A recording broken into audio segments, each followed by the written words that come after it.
اللہ رب العالمین کے فضل سے، اس کے کرم سے، اس کی رحمت سے ہمارا یہ درس کا سلسلہ جاری اور ساری ہے۔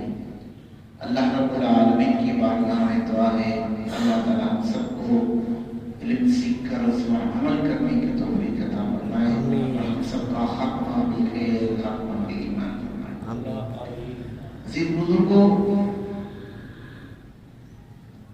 یہ نماز کے متعلق درس چل رہا ہے کہ کون شخص جو ہے کہ کس کے پیچھے نماز پڑھ سکتا ہے اور کس کے پیچھے نماز نہیں پڑھ سکتا، اور نہیں پڑھ سکتا پاک بندہ اس بندے کے پیچھے جس کو سلسل بول، پیشاب کی گندیوں کی مرض ہو، بیماری ہو۔ ایک شخص سے بیماری کوئی نہیں ہے، اور ایک شخص سے جسے پیشاب کے قطرے نکلتے ہیں، یہ بیماری ہے۔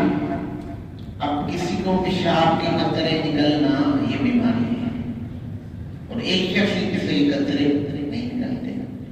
اب کیا ہے کہ جس کو قطرے نکلتے ہیں وہ امام بن جائے اور جس کو قطرے نہیں نکلتے وہ مبتدی بن جائے، یہ جائز ہے۔ ہاں، جس کو قطرے مسلسل بول کے نہیں نکلتے وہ طاہر ہے، اور جس کو سلسل بول کے قطرے نکلتے ہیں وہ معذور ہے، ٹھیک ہے، عذر ہے۔ اب طاہر کے پیچھے جس کے قطرے نکلتے ہیں پیشاب کے، اس کی نماز ہو جائے گی، لیکن سلسل بول والے کے پیچھے طاہر کرنے کی نماز، طاہر سے مراد جو کسی کو معذور نہ ہو، شرعی عذر نہ ہو۔ معذور سے مراد یہ نہیں ہے ہاتھ کٹا ہوا ہے، پاؤں کٹا ہوا ہے، یہ مراد نہیں ہے۔ معذور سے مراد کوئی عذر ہو، شرعی عذر ہو۔ مثال کے طور پر ایک شخص ہے، پیٹ کا نظام خراب ہے، بار بار نہیں خارج ہو رہی ہے، اب وہ بڑا پریشان ہو گیا، نماز بھی فرض ہے، وقت بھی نکل رہا ہے، شریعت نے کہا کہ آخری وقت تک انتظار کرے، اگر پہلی دفعہ ہے اور اس کی روٹین ہے، آئے دن یہ مسئلہ اس کو رہتا ہے، تو پھر بزرگ نے فرمایا کہ ہر نماز کے لیے تازہ وضو کرے۔ کیا تازہ وضو کرے، نماز پڑھ لے۔ اب اس نماز سے جب تک وہ اگلی نماز کا وقت شروع نہیں ہوتا، جب تک جو چاہے پڑھے، جب تک کہ کوئی اور اس کے علاوہ کوئی عذر شرعی لاحق نہ ہو۔ مثلا بیماری ہے سلسل بول کی، بھی خارج ہو گئی، اب وضو گیا۔ یہ نہیں کہ دوسرے مرض سے وضو نہیں جائے گا، دوسرا عذر آیا گیا، یہ نہیں، صرف سے دوبارہ وضو کرے گا۔ ہاں یہ مرض ہے، شریعت نے کہا ہے جب تک یہ آپ کا وضو قائم ہے، کوئی اور دوسرا عذر شرعی لاحق نہیں ہوتا آپ کو، آپ اس سے جو چاہو فرض و نوافل پڑھ سکتے ہو جب تک کہ نیا وقت آئے نہیں۔ مثلا اس نے وضو کیا اثر ہے، اور یہ ذہن میں رکھیے اثر کے اچھا ہوا یاد آ گیا، اثر کے بعد اور فرض کے بعد کوئی نفل وغیرہ جائز نہیں امت کے لیے، لیکن حضور صلی اللہ علیہ وسلم کا خاصہ تھا، حضور صلی اللہ علیہ وسلم اثر کے بعد نوافل وغیرہ پڑھتے تھے، یہ حضور کا خاصہ تھا، کسی اور کے لیے جائز نہیں۔ ہاں ایک اور چیز بھی ہے، بات آئی ہے دوسرے سمن سے ریلیٹیو ہے، کسی شخص نے اثر کی نماز تاخیر کر لی، لیٹ کر لی، یہاں تک کہ مکروہ وقت شروع ہو گیا، ایسا ہوتا ہے بعض دفعہ ہو جاتا ہے۔ اب کیا ہے، اس وقت کی بھلے مکروہ وقت شروع ہو گیا ہے، اب وہ وقت اثر ادا کر لے، اس میں تاخیر نہ کرے، بھلے 2-3 منٹ بھی ہو، ادا کر لے، کوئی ٹینشن نہ لے، کیونکہ ادا ہے، قضا ہے، ادا کا اجر زیادہ ہے، قضا کا اجر وہ نہیں ہے۔ ہاں جیسے مثال کے طور پر کسی شخص نے کسی سے قرض لیا، قرض وقت پر ادا کرنا آتا ہے اور وقت کے بعد ادا کرنا، ادا تو ہو جائے گا، لیکن وہ اس کی ویلیو نہیں رہے گی، سمجھتے کہ یار وعدہ کیا، وعدہ خلافی کر لیا، نہیں، وہ اس کی ویلیو نہیں رہے گی اس بندے کی نگاہ میں، کہتا یار کیسا بنتا ہے، وعدہ کرتا ہے، وعدہ خلافی کرتا ہے۔ اللهم صل على سيدنا محمد وعلى جود والكرم وعلى صلاة والسلام على سيدنا وعدہ کر کے وعدہ خلافی کرتا ہے، تو یہ اچھا۔ ایک اور چیز ہے جو پچھلی دفعہ بیان کی تھی اور ایک اس میں آتی ہے، ڈسکس کر دیتا ہوں۔ ایسی عورتوں کا مسجد میں نماز پڑھنا یہ بھی منع ہے۔ اس میں لکھا ہے، دو چیزیں لکھی ہیں۔ پہلی چیز یہ ہے کہ بڑی عمر کی عورتیں آ سکتی ہیں، بوڑھی قسم کی عورتیں، عمر رسیدہ عورتیں، ٹھیک ہے۔ پھر دوسری چیز کیا ہے کہ کون کون سی نماز پڑھ سکتی ہے؟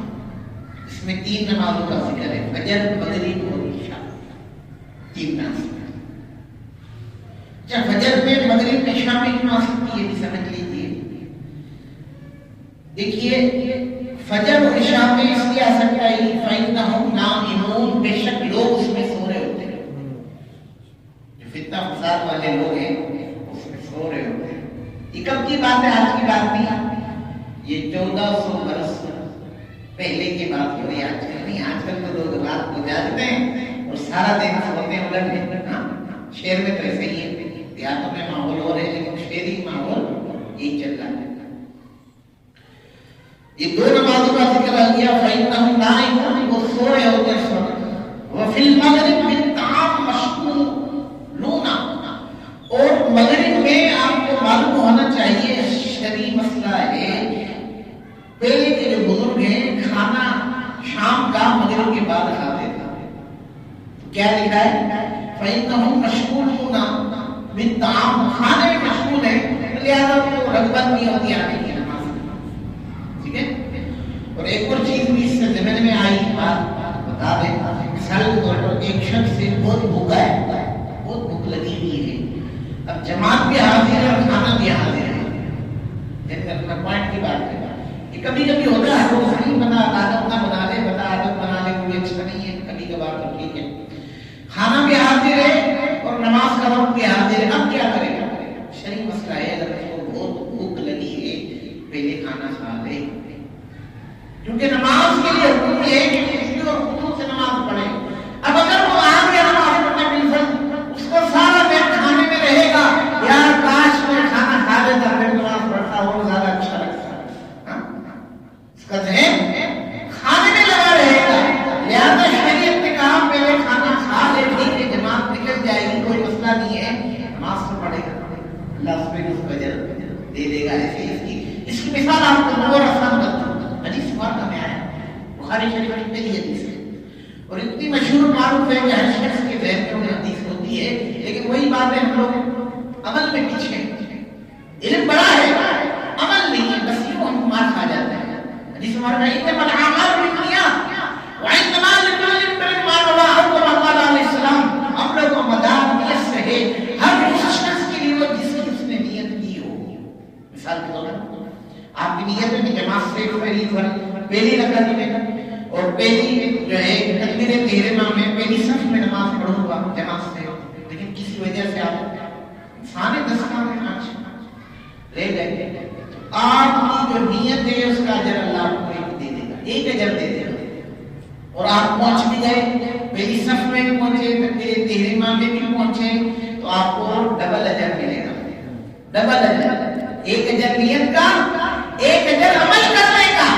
اور اللہ نہ کرے کوئی ایسا بندہ ہوگا جو اپنے معاملات خراب کرتا ہے، سمجھدار ہے، اس نے غلط نیت کی، اللہ دیکھو کہ اتنا کریم ہے ہم پر گناہ گاروں کا کہ جب تک وہ عمل نہ کر لے اس کا گناہ نہیں لکھا جاتا۔ سبحان اللہ، نیکی ابھی کی نہیں ہے، ایک اجر اللہ رب العالمین اس نیت کا لکھنے کا ہے، اور جب وہ عمل کرتا ہے تو دوسرا اجر بھی اللہ سے لکھنے کا۔ ابھی گناہ سوچا ہے اس نے، کیا نہیں ہے، جب تک کہ وہ گناہ نہ کر لے اس کا گناہ نہیں لکھتا رب العالمین۔ دیکھیے کتنا کریم ہے، اتنا کریم ہے ہم سب کا خالق اور مالک حقیقی، تو ہمیں بھی چاہیے ہم اس کے کرم کی شکر بھی ادا کریں گے۔ اللہ تو کریم ہے، تو رحیم ہے، تو ستار ہے، تو غفار ہے، اپنا کرم فرما۔ جب ہم یہ کہیں گے نا، اسے پکاریں گے ہم کے دل سے، یہ ہو نہیں سکتا جو بندہ صرف کے دل سے رب کو پکارے، خالی ہاتھ جائے، ہو نہیں سکتا، کیونکہ اللہ کی شان ہے جو اسے پکارے، چاہے کسی بھی کنڈیشن میں پکارے، رب کی رحمت اس پر متوجہ ہوتی ہے۔ بے شک، گناہگار جب پکارتا ہے تو رب کی رحمت 2 دفعہ متوجہ ہوتی ہے، جب نیک بندہ پکارتا ہے کر لیا پوچھ حضرت یہ کیا ماجرا ہے؟ نیک بندہ جب کرتا ہے تو ایک مرتبہ اور گناہگار کرتا ہے تو 2 مرتبہ، اس کی کیا حکمت ہے؟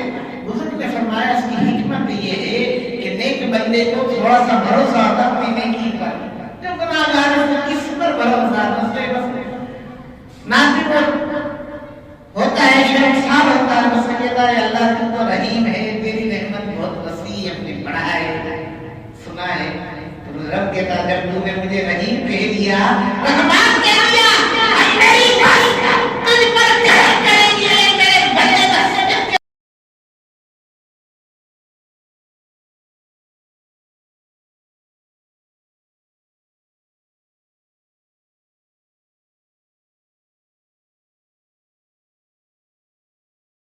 کہ جو دن ہے اس کے بعد اگلا جو دن آ رہا ہے شب معراج کا دن ہے۔ اللہ کتنی بڑی شب ہے، اتنی بڑی شب ہے یہ، اس شب میں اللہ نے اپنا دیدار اپنے حبیب علیہ السلام کو کرایا۔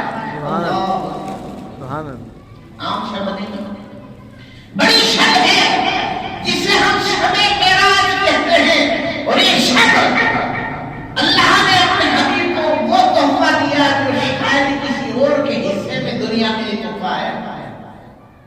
اسی لیے کسی بزرگ نے کیا خوب کہا کہ جبرائیل امین رہ گئے راہ میں، جبرائیل امین رہ گئے راہ میں، عرش اعلیٰ پہ پہنچا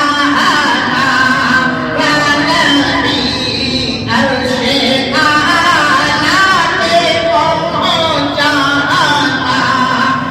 نبی، سب سے اولا ہمارا نبی، سب سے بالا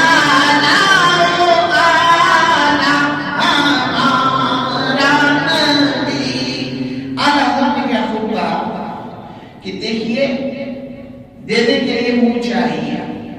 مثال کے طور پر 10 بندے آ جائیں، ہم 10 بندوں کو منہ نہیں دے سکتے، ایک کو دیں گے دوسرا ناراض ہو جائے گا نا، لیکن آج اللہ تو منہ کی شان بیان کرتے ہیں، کون دیتا ہے دینے کو منہ چاہیے، کون دیتا ہے دینے کو منہ چاہیے، دینے والا ہے سچا ہمارا نبی، دینے والا ہے سچا ہمارا نبی، سب سے اولا